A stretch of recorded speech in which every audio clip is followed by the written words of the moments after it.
All right, welcome back.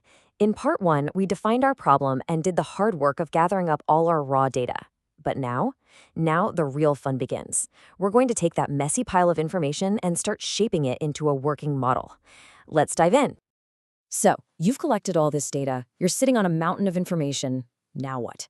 What do you actually do with it? Well, that's exactly what we're going to tackle. Think of us as data detectives. We've got the raw case files in front of us, and our job is to uncover the truth hidden inside. Okay, so if we're data detectives, what's step one? You gotta understand the crime scene, right? You have to get a feel for what you're dealing with. And that's exactly what this first stage, data understanding, is all about. It's where we make sense of the raw, often chaotic data we've just collected. And here it is. This is our crime scene, a table of ingredients for different dishes. And just look at this thing. It's a mess, isn't it? We've got ones and zeros, which is great, but then, wait, what's this? An N for no? A Y for yes? And over here, the word one is actually spelled out.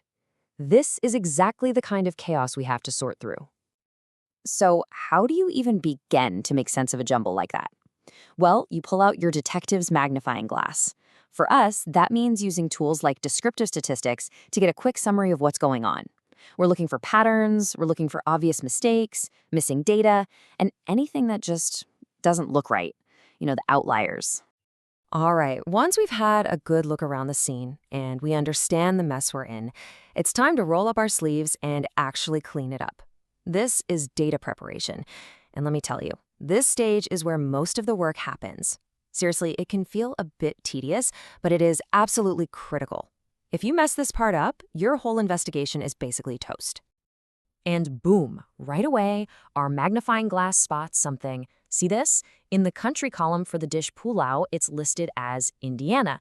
Now, I'm pretty sure that's a state, not a country known for its pulao. This is a classic example of what we call dirty data, a simple typo. And you might think, oh, it's just one typo, but no, fixing this is so important. That one little change from Indiana to Indian stops our future AI model from getting confused and thinking there's a whole new cuisine out there we need to account for. See, every single detail matters.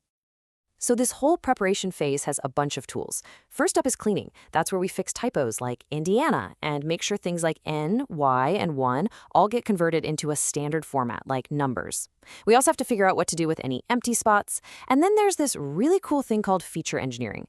This is like being a super smart detective who creates a new clue from the old ones, like combining a few ingredients to create a spiciness score. Okay, deep breath. The evidence is clean, it's organized, it's all neatly prepared. Now our detective can finally start putting the pieces together and building a theory of the case. This is what it's all been leading up to, the AI modeling stage. So what is modeling, really? Well, you can think of it as the part where we teach the computer to find the story hidden in our data.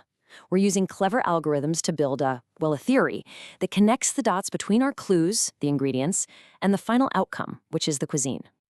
But here's the thing. You don't just build one theory and call it a day. Oh no. It's more like a lineup. We try out a bunch of different algorithms. We feed them training data, which is basically like giving our detective a huge stack of old case files that have already been solved.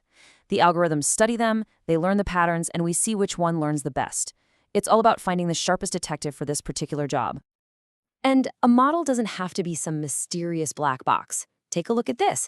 This is a decision tree. It's a fantastic way to see how a model thinks. It's basically a game of 20 questions, It asks a series of simple questions. Does the dish have rice? Yes. Okay, next question. Does it also have wasabi? Yes. Well then, the chances are incredibly high that we're talking about Japanese food. See, it's just simple logical steps. So, we've built our case. We have our star detective, our model, but we're not done yet. You can't just trust your prime suspect. You have to put him in the interrogation room.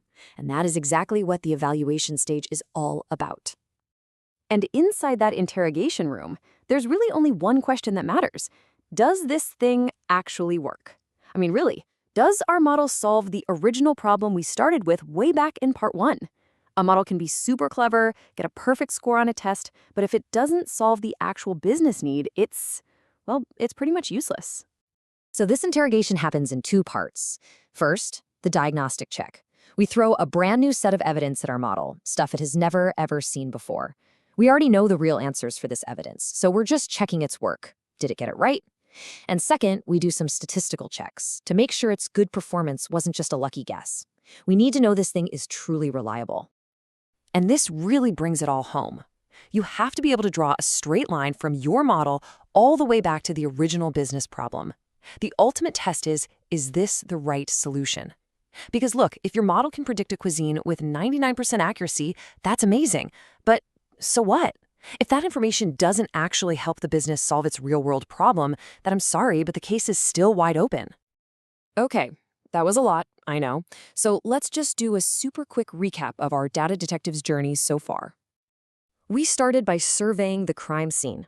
That was data understanding. Then came the gritty work of bagging and tagging the evidence, data preparation. After that, we built our theory of the crime with different suspects. That was modeling. And finally, we put our best theory to the test in the interrogation room, evaluation. Those 4 steps, right there, are the absolute heart of how we turn a confusing mess of data into clear, actionable answers. But hold on, the story's not over. The case isn't closed just yet. In the next part of our series, we're going to see what happens after the interrogation. We have to take our proven model out of the lab and release it into the wild where it can finally get to work. That's coming up next.